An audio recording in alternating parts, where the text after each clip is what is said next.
Imagina só você viver num mundo onde a sua personalidade, seu estilo de vida e o que você representa é definido simplesmente pelo seu corte de cabelo. Seja ele pontudo, colorido ou que ele tem um formato que não faça sentido nenhum. Quanto mais diferente o seu cabelo é, mais ele fala sobre você. Os cabelos malucos dos animes não é só sobre estética e estilo, apesar de também ser um pouco sobre isso. Porém, eles escondem história, psicologia e até mesmo estratégia de marketing de mercado. Hoje você vai descobrir a verdade por trás dos cabelos malucos dos animes, o porquê que eles existem e porque provavelmente o seu personagem favorito foi desenhado assim de propósito para manipular o que você sente. E depois desse vídeo você nunca mais vai olhar pro cabelo de um personagem de anime da mesma forma. Um tempo atrás eu tava vendo um vídeo sobre Yu-Gi-Oh! E eu comecei a reparar em como foi escalonando e evoluindo a mudança dos formatos dos cabelos que sempre foram bem diferentões desde a primeira temporada, desde o Yu-Gi-Oh! Clássico. E se você parar pra prestar atenção, isso não é uma coisa exclusiva de Yu-Gi-Oh! Na verdade isso acontece com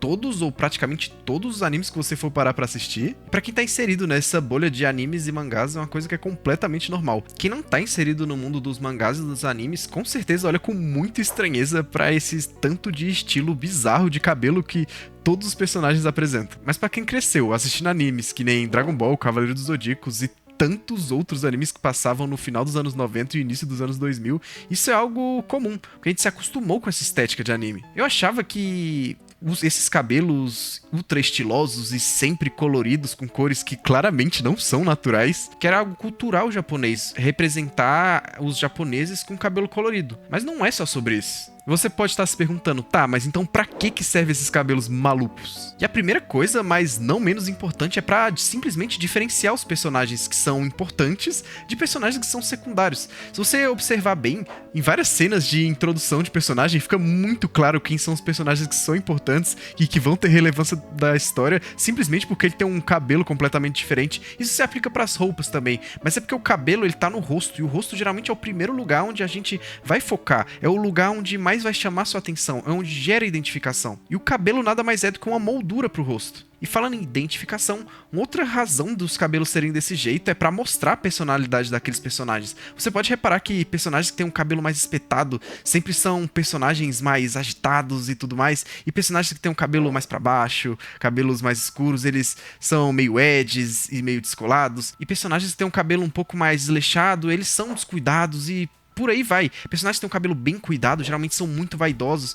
É tudo feito minuciosamente para representar alguma coisa. Uma coisa que é muito comum em desenhos e animações é que um personagem ele tem que ser reconhecido pela silhueta dele. E com cabelos tão diferentes, geralmente fica muito fácil você entender qual personagem que você tá falando ou que você tá olhando, mesmo se você não tiver a imagem. Se você tiver apenas a silhueta de vários personagens de anime, você vai saber exatamente quem é, simplesmente pelo formato do cabelo. E óbvio que além de tudo isso, também tem a parte da linguagem visual, uma parte que culturalmente foi se desenvolvendo e os personagens acabaram seguindo esse certo padrão. Mas esse padrão não surgiu do nada. Eu acredito que esse estilo começou com o pai dos animes modernos, o grande Osamu Tezuka. Nos anos pós-guerra, claramente, mangás não eram exatamente a coisa que o Japão estava mais focado, né, em se desenvolver, e as pessoas também não conseguiam consumir, pelo menos não na quantidade e velocidade que a gente consome hoje em dia. Então eles precisavam simplificar, e foram aí que surgiram algumas limitações técnicas na época.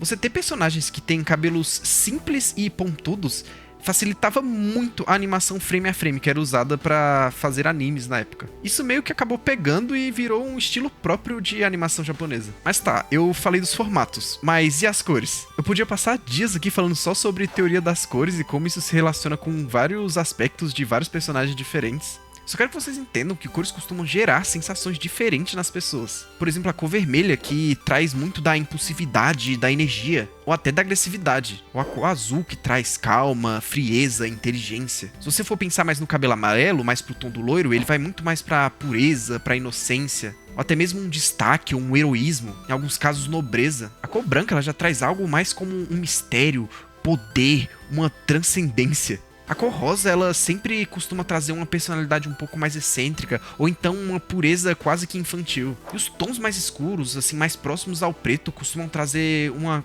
carga mais de sobriedade ou seriedade também. E outro motivo, é claro, é que a indústria dos animes não é nada boba e eles adoram vender bonequinhos, vender fantasias, vender vários produtos que são extremamente comerciais. E esses personagens com cabelos pontudos e extremamente coloridos chamam muita atenção e com certeza vão vender demais.